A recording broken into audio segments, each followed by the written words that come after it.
I don't know if you have seen them, but the video clips of an interview by a British journalist, Afshin Rattansi, of a former Israeli deputy foreign minister has gone viral on social media. This interview presents a remarkable piece of journalism at a time when the formerly reputed mainstream media platforms such as the BBC, The Guardian, The New York Times, and others have chosen to mortgage their integrity and freedom to the Zionist forces of Israel. Remember an interview by a Norwegian journalist of British-Israeli David Mensa some time ago that I shared here? You can see the video here. At that time, I had said that this interview should be played in every journalism school around the world to teach students how to do an interview. This interview by Afshin Rattansi is another shining example of how you should interview a political guest. What makes this interview special is how the journalist fearlessly, absolutely fearlessly, grills the Israeli guest on the Israeli government's hatred for media freedom and how media people were recently banned from reporting on the impact of the Hezbollah attack on Israeli military installations in Tel Aviv. Why do you think Israel media was banned from reporting on Lebanese resistance strikes on Shin Bet, Mossad, Unit 8200 just in the past few days? Because it was a 5 a.m. reporting restriction in Israel, blackout of all media. Why was the media banned from reporting on these successful resistance strikes on Mossad, Unit 8200 and Shin Bet? That's a very good question. There was nothing to report about. And again, I think that you fall to prey into propaganda either from Tehran or Hezbollah of Lebanon. I'm not asking. I'm just asking about freedom of speech and freedom of the press. Why? If nothing happened, why were the reporting restrictions instituted at 5 a.m. on all Israeli media? Because all of them were intercepted. You see, if there is one thing, any event occurring in Israel, you know, we are an open country, transparent, with really very, very energetic press. You cannot hide anything here. So if you didn't see any bombs falling on Tel Aviv or anywhere else, it's just because it didn't happen. Because otherwise, if Hezbollah failed, why would you need to put reporting restrictions? Surely you should be crowing about it and saying how successful Israel was, not banning all Israeli media from covering it, unless you're trying to cover something up. And Mossad, Unit 8200 and Shin Bet were actually hit hard. No, not really. No, not really. Actually, I just drove by this morning and everything is intact. There was not really a restriction.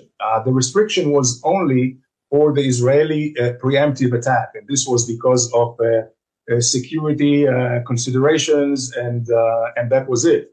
But if you look at the results, yes, they did try to launch quite a few, can't remember the number, but could have been even in the hundreds. But they were all taken before they even launched. And well, we don't know. Sorry, Ambassador, yeah. But because reporting restrictions, I'm a journalist, reporting restrictions were imposed, anything you say we cannot be corroborated because the Israeli government is banning journalists from covering it. We all knew about the similar impact on Israeli military installations during the Iranian retaliatory strikes earlier this year. But since the likes of the BBC had chosen to serve as the lapdog of the Israeli government, this story or any story adversely impacting the Israeli interests are never reported by these sellout media platforms. Coming back to the interview by this British journalist, in this interview, he clearly gives grief to his guest on Israel's dependence on America and how the US government has been bankrolling Israel's genocidal campaign in Gaza along with the UK, the EU, Canada and Australia, among others. Of course, polls in the United States show most Americans in the United States favor a Palestinian state. I mean, clear now that your former boss, his only option is to draw the United States in to this conflict, and Iran are not biting, have not been biting since the Israeli assassination of Ismail Haniyeh.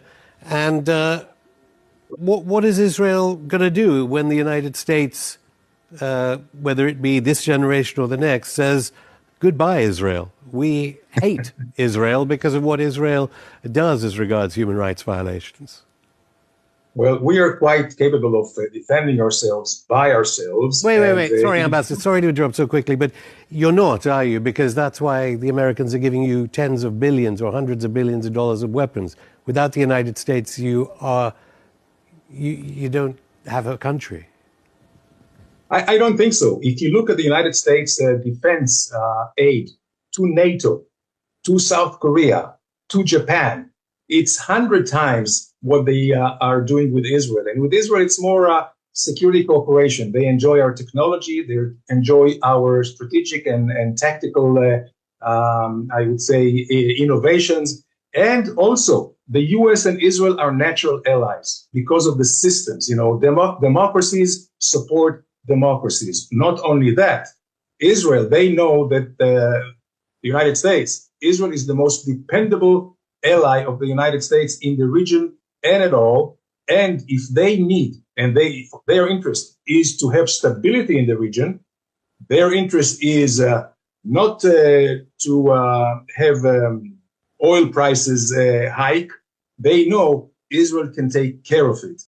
What also makes this interview special is the journalist's refusal to give his guest free pass to peddle lies and propaganda, something that they are so used to doing on established media platforms such as the BBC, Sky News, CNN, Fox News, and other similar outlets.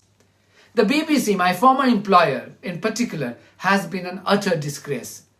And I've told you why. I've been showcasing the examples of the pathetic media coverage from Israel, despite the fact that this particular organization is directly funded by your money, my money, everybody's money through license fee. It's not even pretending anymore about its brazen biases against the Palestinian victims. This also begs a moral question, which is this: what kind of humans you have to be? Forget about being a journalist. What kind of humans you have to be to not get moved even by the slaughter of 40,000 innocent civilians, with more than 70%, i.e. more than 28,000 being women, children and babies. And if the figures published by the British journal Lancet is anything to go by, the number of people actually killed in Gaza is equivalent to 5 million being killed in the UK and a whopping 27 million in the USA and more than, hold your breath, 180 million people, mostly women and children in India.